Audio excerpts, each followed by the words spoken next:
특검 소식 알아보겠습니다. 구속된 윤석열 전 대통령은 연일 내란 특검의 소환에 불응하고 있습니다. 현장에 나가 있는 취재 기자 연결해 보겠습니다. 이동훈 기자, 특검이 또다시 윤석열 전 대통령에 대한 강제 구인을 시도한다고요? 네, 조은석 내란 특검팀은 어제 소환에 불응한 윤석열 전 대통령에 대해 다시 한번 강제 구인 시도에 나선 것으로 파악됐습니다. 특검은 어제 저녁 6시쯤 서울구치소에 세 번째로 윤 전 대통령을 특검 조사실로 데려와 달라는 강제 구인 인치집행 지휘서를 보냈습니다. 다만 이번에도 조사가 이루어질지는 불투명합니다. 구치소는 그제와 어제 두 차례에 걸쳐 전직 대통령에게 물리력을 행사하기 어렵다며 특검의 인치 지휘를 이행하지 않았기 때문인데요. 특검팀은 어제 인치 지휘가 불발된 뒤 조사 방안과 관련한 다양한 방안을 검토할 것이라고 밝혔는데 옥중 조사의 가능성도 제기됩니다. 윤 전 대통령 법률대리인단도 이명박, 박근혜 전 대통령의 구치소 방문 조사 시도 사례를 언급하며 특검은 강제 인치 외 다른 방법이 없는 것처럼 압박하고 있다고 반발했습니다. 다만 윤 전 대통령이 옥중 조사에도 응할지도 미지수인데요. 이 때문에 특검이 윤 전 대통령에 대한 조사를 하지 않고 곧바로 재판에 넘길 수 있다는 전망도 나옵니다. 다만 기소를 하게 되면 향후 체포영장 저지, 사후 선포문 관련 혐의 등에 대한 조사는 불가능해 혐의 보강 기회를 놓치는 셈이 돼 특검의 고심은 깊어지고 있습니다. 네, 이처럼 윤 전 대통령의 조사는 불발되고 있지만 외환 혐의 수사는 계속 이어지고 있죠. 네, 그렇습니다. 내란 특검팀은 지난 14일부터 이틀간 연속 드론 작전 사령부 등 다수의 군사 관련 장소에 대한 압수수색을 이어가고 있습니다. 외환 의혹은 윤 전 대통령이 계엄의 명분을 쌓기 위해 북한에 무인기를 보내 무력 충돌을 유도했다는 게 골자인데요.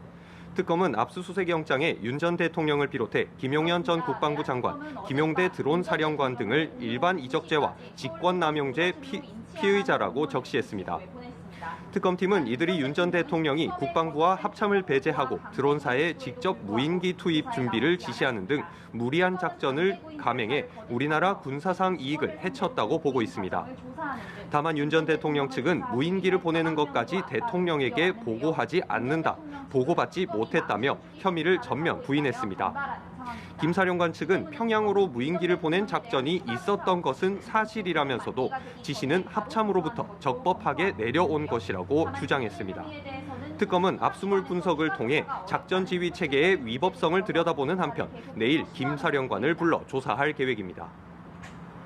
네, 다른 특검 소식도 들어보겠습니다. 해병특검팀은 박정훈 해병대 수사단장을 조사한다고요? 특검은 무인기 의혹과 관련해 윤 전 대통령에게 네, 그렇습니다. 해병특검팀은 최상병 수사 초기 단계에서 수사 외압이 있었다는 것을 폭로한 박정훈 대령을 오늘 오후 참고인 신분으로 불러 조사합니다. 박 대령은 지난 2023년 7월 최상병 순직 사건 초동 조사를 지휘했는데 이른바 VIP 경로서를 폭로한 인물입니다. 경로설이 있고 난 뒤 박 대령은 해병대 사령관의 명령에 따르지 않고 사건 기록을 경찰에 이첩했다는 이유로 보직 해임됐던 적이 있습니다. 특검은 박 대령을 상대로 초동 조사 당시 받은 수사 외와 사건 이첩 보류와 회수 과정 등을 조사할 예정입니다. 한편 어제 해병특검에 소환된 왕윤종 전 경제안보비서관은 윤 전 대통령이 화내는 것을 목격했다는 취지로 진술한 것으로 파악됐습니다. 특검은 앞서 김태효 전 국가안보실 1차장, 이충면 전 안보실 외교비서관으로부터도 비슷한 취지의 진술을 확보한 것으로 전해졌는데요.